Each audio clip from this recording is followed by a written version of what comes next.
Hey guys.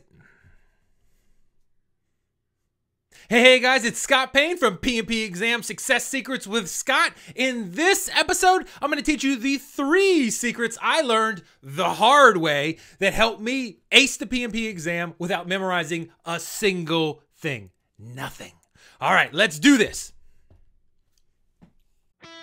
So the real question is this: how do hard-working project hustlers like us, who aren't afraid to put in the work, who invest in ourselves and our careers, how do we prepare for the PMP in a way that makes us battle ready for the onslaught of situational questions we know we'll face, so that we can walk into the exam with confidence and walk out with the project respect we deserve?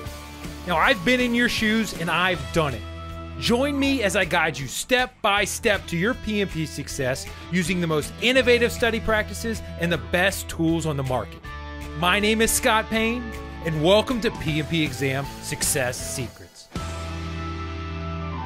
Hey guys, welcome to PMP Exam Success Secrets with Scott. I am Scott Payne. I am here to serve you in all your PMP needs. Now, like I said, in this episode, we're going to cover the 3 secrets that I learned the hard way. Honestly, the really hard way. And those 3 secrets help me pass the PMP exam without memorizing a single thing, and they can help you do the same. But before we do that, we don't know each other that well yet. I want to do a little bit of baseline. I want to let you guys in on some things. Now, I'm here, honestly, by accident. Now, this podcast, this episode, this film right now, I'm not here. I knew I was going to film this, but I'm here in this podcast because of a happy accident. Look, there was no master plan. This isn't the end of a 20-year MBA type proposal and plan that got me to say, one day, Scott, one day, if you follow these 1,000 steps, you'll be in front of a camera teaching people how to deconstruct and reconstruct the way they think about PMP to get a higher score, to change their lives and do all those things. No. No long-term plan got us here. No magic got us here. This isn't a family business. I guess technically it is now, but it wasn't handed down to me as a family business. So how did I get here? Me talking to you, you listening to me, and us going on this journey together? Really, I had a problem. I had a big problem. And some of you out there might be listening to me because you have a similar problem. Look, I was in your spot and I had a big problem with getting the PMP, and the way in which I solved it, the way in which I attacked it, I took a couple different directions, and it got me to the point where I broke a lot of things loose, and I got a deep understanding of what it really takes to succeed on the PMP exam. And that is why you and I are here together. Now, as we go deeper together, I want to tell you that story. Let me walk you through the problem, the scenario that I had, just so you know where I'm coming from.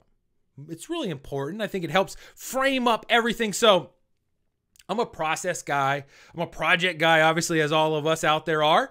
From birth, maybe. I was an engineer. I went to sea. I was a merchant mariner.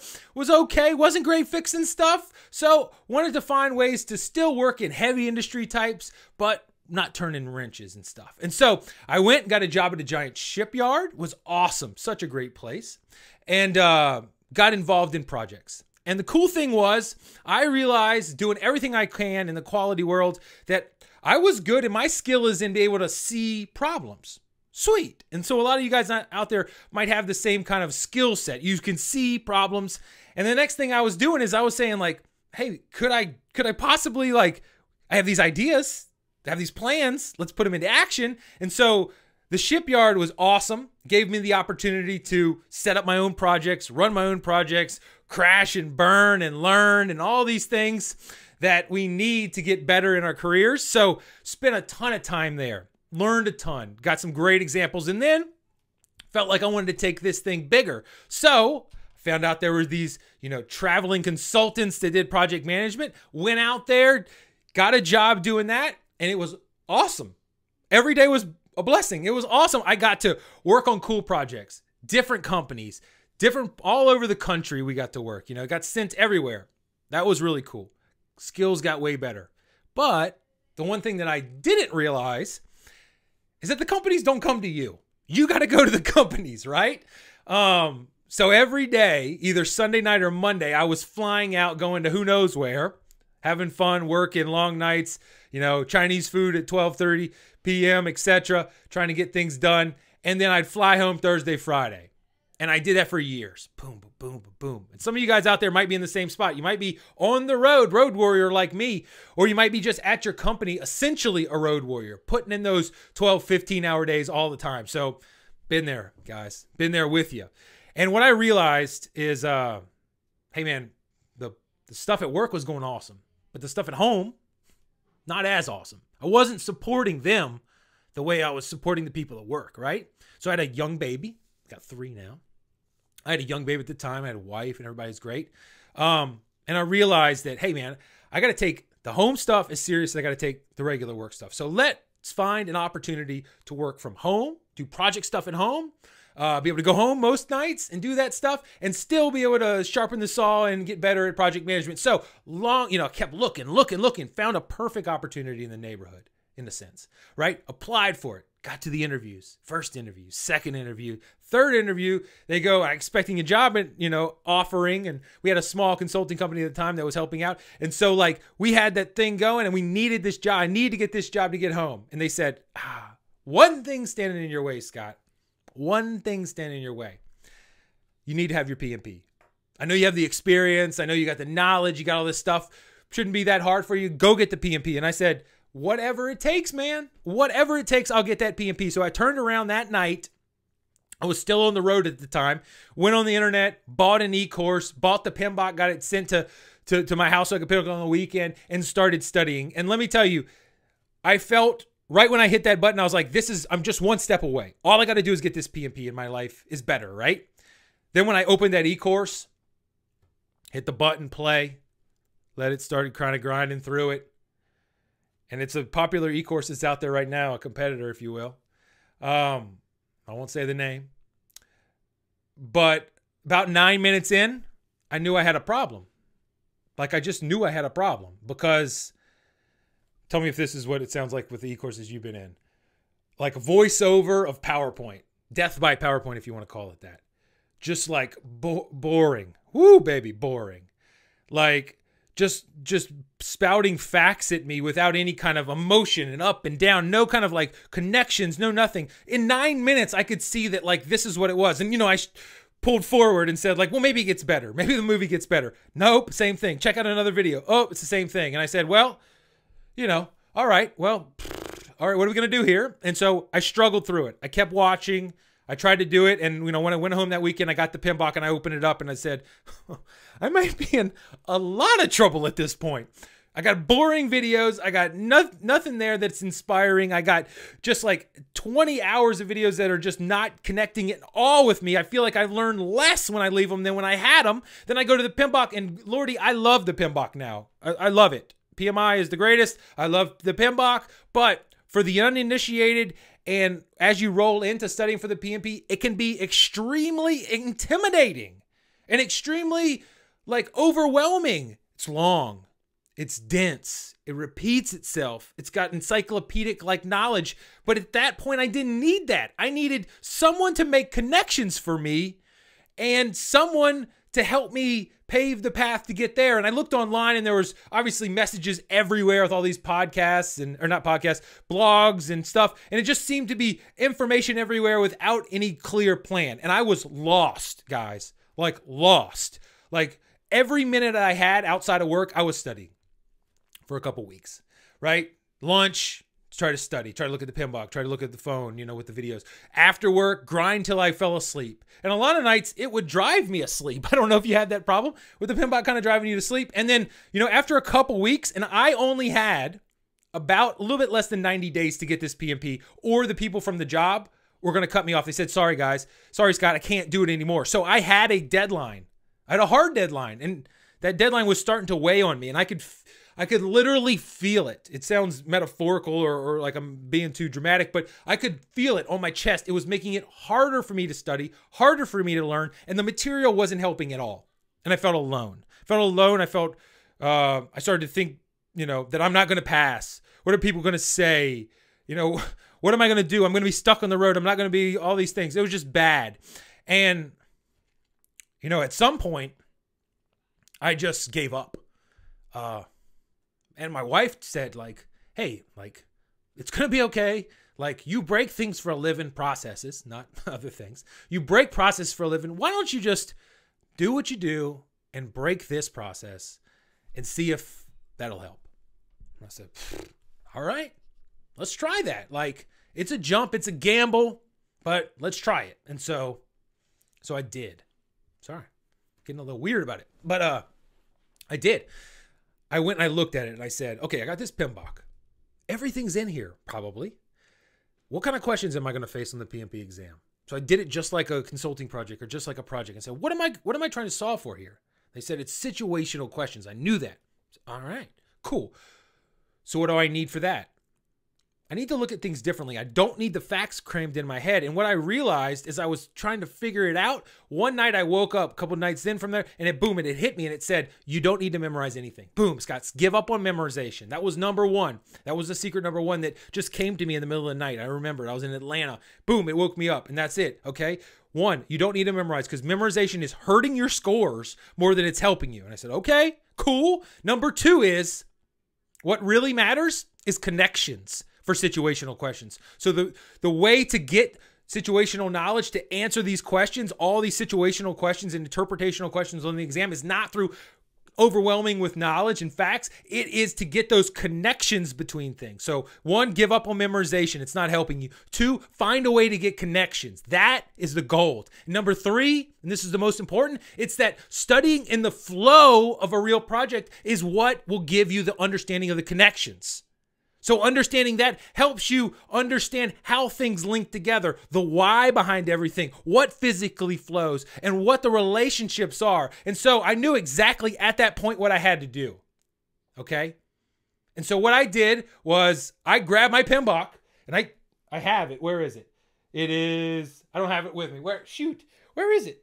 Well, I have it, and I'll show it to you later, and I ripped it up. Not in desperation and threw it away, but I ripped, here it is. I got it. Awesome, here it is. This is the actual PMBOK that I used and I ripped up. Version 5, wasn't that long ago. But see all those little things? That's the breakup of the process group. So I ripped it up and I put it in there. I hope I'm not going to PMI jail by doing that. All right. But I ripped it up, hole punched it, and I reorganized it. Instead of by knowledge areas, which put me in silos. And think about it. Why are you studying in silos? Do you run your projects in silos? Heck no. You run them like a normal flow. So what I did is I ripped it up. I reorganized it. What's the first process that I go through initiating? What's the second process? Okay, great. Then all the way through planning, executing, monitoring, control, close, boom. Once I did that and I closed that book, I said, okay, now let's start again. And I started reading from the beginning. But I had a different perspective when I read. I wasn't just reading for facts because goodness me, time is a wasting. I don't have a lot of it. And there's a lot of pages in this baby book, baby. This book, okay? So the thing that I did was I said, let me understand why. I'm going to put myself in the writer's perspective. Why are they teaching me that topic? What is most important about each process? And so that is the perspective that I read the PMBOK with. I gave up on the e-course. Didn't even ask for my money back. Who cares? Like, I just went back to the gold source. Then as I started to distill it down, I'm an old school fashioned kind of guy, and I took a piece of paper. And I just started writing down the reason why I'm completing this process, Develop Project Charter, is blank, blank, blank, blank, blank. Okay? And this is the key outputs that I'm trying to produce because I was getting overwhelmed. And if you're out there and you feel yourself getting overwhelmed, relax. I've been there. We've all been there. You've got to find a way, and that's what this podcast is all about, is finding a way to teach you to not be overwhelmed by focusing on what matters, not everything. And we'll talk about that later. But I broke down why everything there's. Then I broke down what the key outputs were. And I went through over and over and just read through waves. And we'll talk about this process because I'm going to have you do the same thing. And as I started to distill it down, you know, the pages started to pile up. I started to write down more and more. And I started to get more confidence, more understanding. I wasn't so worried and tied to everything, all the facts. I got to cram all this stuff in my brain that I was starting to like see it in my sleep in a sense. And then my scores, my simulator scores, they got better. They got better, which is cool. I started to get better, more questions right. And the cool thing was I was starting to understand why I got the ones wrong. So that was double awesome. And then as I went through and studied and did more and more with this and went down to the book, I started Now, the first time this happened, I thought it was kind of crazy because I started to see a movie playing in my mind, a PMBOK movie.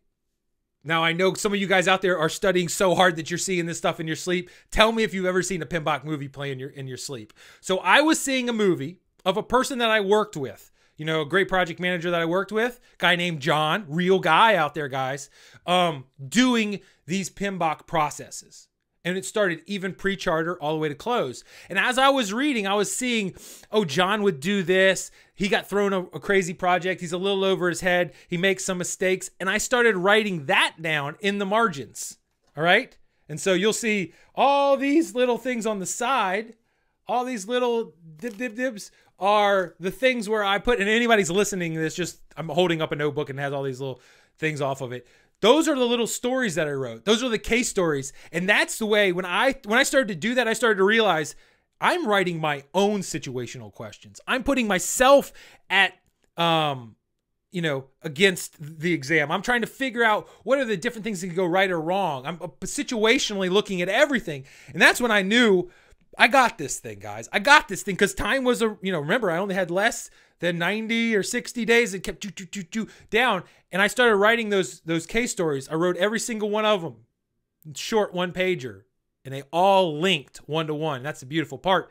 And then I asked questions. And so once I kept doing that, still on the road, scheduled my exam, you know, the date was coming up, did a walkthrough, make sure I knew where everything was, felt comfortable. The day showed up and I was nervous. I was confident, but I was nervous. And if, you know, we interview a lot of successful students through here, so you're going to get tons of insights from them. But let me tell you, from me, I was nervous. So don't feel bad because you're going to feel nervous. But I had prepared for it. I said, this is it. I can do this. I'm going to live and die by my own sword. Okay? That's what I wanted to do. So I went in there, first couple questions, first 20 questions, slapped me around.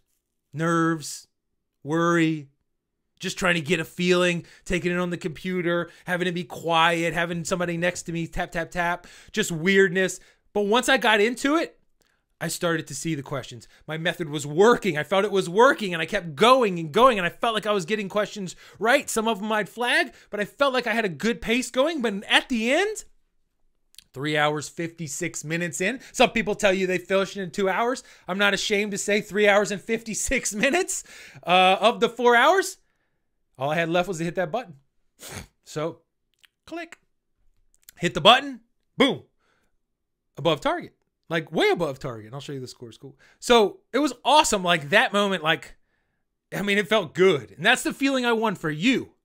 To, like, succeed. To all that stress and that heartache and that push and the struggle and all that stuff.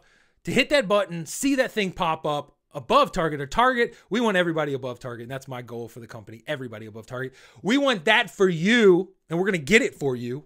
Because you're along with this ride with us. We're getting you above target. Whether you know it or not. It meant a lot to me. Because it meant I could come home. I get that job.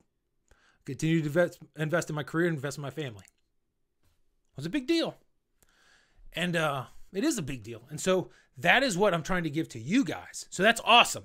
All right. And so those 3 secrets that made a ton of difference to me can make a ton of difference from you. And this is episode 1 in a sense, right? We're just kicking it off, saying the origin story, where we came from, what got us here. This isn't just some off the shelf, regurgitated, foolish, not thought through method. No, there is soul to this. There's a reason why we got here. And it works. It will work for me. It worked for me, and it'll work for you. Okay? So that's my goal, to give it to you. So the 3 secrets that I want you to right now do these 2 things for me. I want you to honestly look at yourself in the mirror.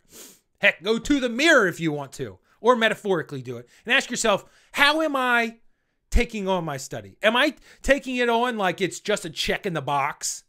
Like it's just something I got to do that won't change my life, but it's just something I got to keep up with the Joneses and do?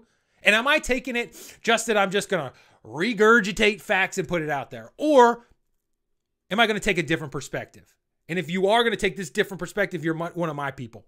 And I want to be the guy that helps you. If you're going to really go into this to not only learn, not memorize the things that you need to know, and we give up on memorization so that we can go forth together. If you're that kind of person, I'm here for you, all in, okay? Because we know it's going to make a difference in your job and your career and your money. And it's also going to make a difference in your life. It's going to help you get into this community, this PMP community, which is rich and vibrant and awesome. And it's going to help you be a better project manager. So wins all around. But the way in which you perspect it or you take on this task makes a difference. And so that's what we're all about. That's why I've spent 20 minutes rambling on about the perspective that we attack, because that perspective dictates how we attack things in the future, okay? And how we lead to it. So right now, I just want you to look and say, what side are you on? Are you not taking it seriously? Are you just trying to memorize? You're doing that? Or are you on Scott's side? You know, we understand the soul and the heart behind everything. We want to do the linkages. We want to give up on memorize. We want to learn. We want to make ourselves better, not only in the test, but in the project management. If you're on that, let's do this. We got plenty more episodes coming. And the second thing I want you to do is I want you to take action. I want to give to you right off the bat. We talked about this in the previous one. We're going to continue to talk about it, okay? Go to pmmasterprep.com. That's my site, www.pmmasterprep.com. There is a free offer there. What I'm doing is I'm opening up. You remember that e-course that I talked about from somebody else that wasn't good? Well, that's dead. I created an e-course that's great, that engages just like we're doing now with focused lessons, exactly what you need to know. So I'm giving a select number of you. We're having sweepstakes. Go there, register to get access, to be in the drawing to get the e-course, the simulator, the ebooks, and to get group coaching calls where you can talk directly to me. I can rant to you. You can rant to me. You can ask me questions. So all you got to do is go to pmmasterprep.com, go /free, go in there, register for the sweepstakes. You're going to get in, and we're going to select a bunch of you, and we're going to lead you through the journey. And the rest of you, we'll open other things up, but you got to get in now. All right? So in the next episode of this podcast, after you go and subscribe and join, go to the website and log into that and get into the sweepstakes. The next episode, we're going to talk to you about the real reason that you're going to fail. Hey guys, thank you so much for tuning in today. I know that when I was studying for the PMP, it was really, really hard to find one good source that would guide me from the beginning to the end and that would speak to me in a language that I understood. No mumbo jumbo, no jargon, just something that I could work with. That is why this podcast exists. Now, if we are making a difference in your life, if we're helping you, let's do something bigger, you and I. Let's share it. Let's find somebody else. Why don't you find somebody else that you could share this podcast with so we can extend our reach, you and I. We can help them, all right? And if you want to continue to learn, if you want to continue to go farther, come to pmmasterprep.com /free. We have awesome free resources that are going to take your study skills boom, to the next level. So go check it out right now. Go to pmmasterprep /free. Get all the stuff that I'm dropping on you. New stuff all the time. So go check it out and I'll see you there.